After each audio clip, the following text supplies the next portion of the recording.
Karnataka news beet follow ಮಾಡಿ, subscribe ಮಾಡಿ.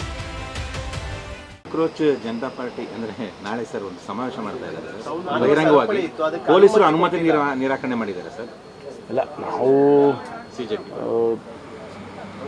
ಯಾವ ಉದ್ದೇಶಕ್ಕೆ ಮಾಡ್ತಾರೆ, ಒಂದು ಸಮಾವೇಶ ಮಾಡುವಾಗ ಯಾರೆಲ್ಲ ಇನ್ವಾಲ್ವ್ ಆಗ್ತಾರೆ ಇದೆಲ್ಲ ಅವರು ಪರಿಶೀಲನೆ. ಪೊಲೀಸ್ನವರು ಅನುಮತಿಯನ್ನು ಕೊಡೋದು ಬಿಡೋದು ಅವ್ರಿಗೆ ಬಿಟ್ಟಿದ್ದು. ಅವರು ನಿರಾಕರಣೆ ಮಾಡಿದರೆ ಏನಾದರೂ ಅಂಶಗಳು ಇರಬೇಕಲ್ಲ. ಮೊನ್ನೆ ಒಂದು ಕಾರ್ಯಕ್ರಮದಲ್ಲಿ ಸಿದ್ದರಾಮಯ್ಯನವರು ಕೂಡ ಕಾಂಗ್ರೆಸ್ನವರು ಕೂಡ ಬೆಂಬಲ ಕೊಟ್ಟಿದ್ದರು. ಸಿಜೆಪಿಯ ಏನು ಆಂದೋಲನ ಇದೆ ಅದಕ್ಕೆ ಬೆಂಬಲ ಕೊಟ್ಟಿದ್ದರು. ನಾಳೆ ಬಹಿರಂಗ ಸಭೆಗೆ ಪೊಲೀಸರು ನಿರ್ಬಂಧ. ಪೊಲೀಸ್ನವ್ರು ಮಾಡೋ ಕೆಲಸ ಪೊಲೀಸ್ನವ್ರು ಮಾಡ್ತಾರೆ, ಪೊಲಿಟಿಷಿಯನ್ಸ್ ಮಾಡೋ ಕೆಲಸ ಪೊಲಿಟಿಷಿಯನ್ಸ್ ಮಾಡ್ತಾರೆ. ಈಗ ಕಾನೂನು ಸುವ್ಯವಸ್ಥೆಯನ್ನು ಕಾಪಾಡೋದು ಯಾರ ಕೆಲಸ? ಯಾವುದೇ ಸರ್ಕಾರ ಇರ್ಬೋದು, ಯಾವುದೇ ಪಕ್ಷ ಅಧಿಕಾರದಲ್ಲಿರ್ಬೋದು, ಅವ್ರಿಗೆ ಜವಾಬ್ದಾರಿ ಇದೆ. ಅದರಿಂದ ಅವರು ಕೊಡೋದು ಬಿಡೋದು ಅದನ್ನು ನಿರಾಕರಣೆ ಮಾಡಿರ್ತಾರೆ. ಒಂದು ವೇಳೆ ಅದನ್ನು ಓವರ್ ರೂಲ್ ಮಾಡಿ ಸರ್ಕಾರ ಕೊಡಬೇಕು ಅಂತಾದರೆ ಅದು ಬೇರೆ ವಿಚಾರ. ಹಬ್ಬಕ್ಕೆ ಸ್ಪೆಷಲ್ ಪ್ರೊಟೆಕ್ಷನ್ ಬೇಕು ಅಂತ ಒಂದು ಪತ್ರ ಗೃಹ ಇಲಾಖೆಗೆ ಈ ಸರಿ ಬರ್ತಿರೋದು.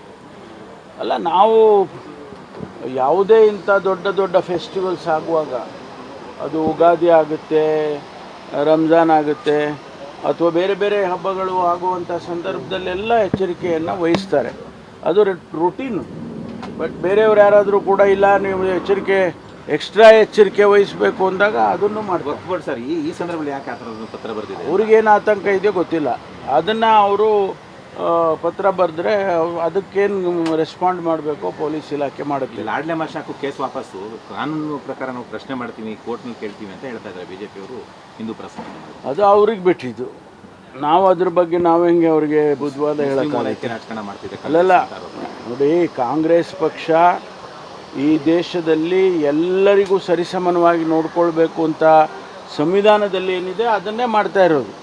ಎಕ್ಸ್ಟ್ರಾ ಏನು ಮಾಡೋದಿಲ್ಲ. ಯಾರು ಹಿಂದುಳಿದಿದ್ದಾರೆ, ಯಾರು ಸಮಾಜದಲ್ಲಿ ತುಳಿತಕ್ಕೆ ಒಳಗಾಗಿದ್ದಾರೆ, ನಿರ್ಲಕ್ಷ್ಯಕ್ಕೆ ಒಳಗಾಗಿದ್ದಾರೆ, ಅವರಿಗೊಂದಿಷ್ಟು ಕಾರ್ಯಕ್ರಮಗಳನ್ನು ಕೊಡೋದು ಕಾಂಗ್ರೆಸ್ಸಿನ ಕೆಲಸ. ಅದು ಇವತ್ತು ಹೊಸ್ದಾಗಿ ಮಾಡಿಲ್ಲ. 47ರಿಂದ ಕೂಡ ಅದೇ ಕೆಲಸವನ್ನು ಮಾಡ್ಕೊಂಡು ಬಂದಿರೋದು. ಸರ್, ರಾಜ್ಯಸಭೆಯ ಎಲೆಕ್ಷನ್ ಅಧಿಸೂಚನೆ ಹೊರಡಿಸಿದ್ದಾರೆ ಸರ್.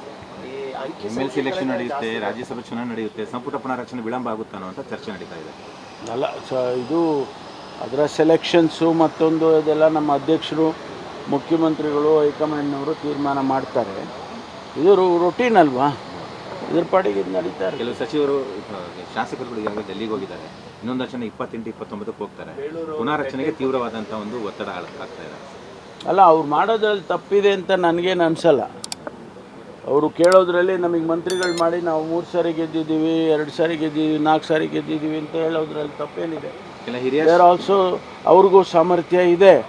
ಆದರೆ 15% ಅಷ್ಟೇ ನಾವು ಮಿನಿಸ್ಟ್ರುಗಳನ್ನ ಮಾಡಬೇಕು ಅಂತ ಇರುವಾಗ ಸಂಖ್ಯೆಗಳು ಕಡಿಮೆ ಇರುತ್ತೆ. ಕೆಲವು ಹಿರಿಯ ಸಚಿವರಲ್ಲಿ ಆತಂಕ ಇದೆ ಅಂತ ಸರ್, ಕೈ ಬಿಡ್ತಾರೆ ಸಂಪುಟದಿಂದ. ಅದು ಹೈಕಮಾಂಡಿಗೆ ಬಿಟ್ಟಿದ್ದಲ್ಲ. ಪೋರ್ಟ್ಫೋಲಿಯೋ ಚೇಂಜ್ ಆಗಬೇಕು ಅಂತ ಕೇಳ್ತಿದ್ರಿ ಸರ್. ಯಾರು? ನೀವು ಎಲ್ಲಿ ಕೇಳಿದ್ದೆ? ಜನರಿಗೆ ಹತ್ತಿರವಾಗಿ ನಿಮ್ಮ ಹತ್ರ ಹೇಳಿದ್ನ ಈ ವಿಚಾರದಲ್ಲಿ ಸರ್? ಹಂಗಲ್ಲ ರೀ, ನೋಡಿ, ನಾನಿಲ್ಲಪ್ಪ, ಆ ಥರ ಅಸಮಾಧಾನ ಏನಿಲ್ಲ. ನಾನು ಸಮರ್ಥವಾಗಿ ಗೃಹ ಇಲಾಖೆಯನ್ನು ನಡೆಸಿದ್ದೇನೆ. 8 ವರ್ಷ ಆಗ್ತಾಯಿದೆ. ಅಂದರೆ 3 ವರ್ಷ 2 ವರ್ಷ ಎಲ್ಲ ಒಟ್ಟಿಗೆ ಸೇರಿದರೆ 8 ವರ್ಷ ಆಗ್ತಾಯಿದೆ ಗೃಹ ಇಲಾಖೆ. ನನಗೆ ಬೇಸರ ಏನಿಲ್ವಲ್ಲ? ಬೇಸರ ಏನು? ಇದ್ರ ಜೊತೆ ಹೆಚ್ಚುವರಿ ಖಾತೆ ಕೊಟ್ಟರು ನಿಭಾಯಿಸ್ತೀನಿ. ಏನು ಕೊಟ್ಟರು ನಿಭಾಯಿಸ್ತೀನಿ ರೀ. ಏನು ಕೊಟ್ಟರು ನಿಭಾಯಿಸ್ತೀನಿ. ನೋಡಪ್ಪ, ಏನು ಕೊಟ್ಟರು ನಿಭಾಯಿಸ್ತೀನಿ. ಆ ಸಾಮರ್ಥ್ಯ ನನಗಿದೆ. ಕರ್ನಾಟಕ ನ್ಯೂಸ್ ಬೀಟ್ ಫಾಲೋ ಮಾಡಿ, ಸಬ್ಸ್ಕ್ರೈಬ್ ಮಾಡಿ.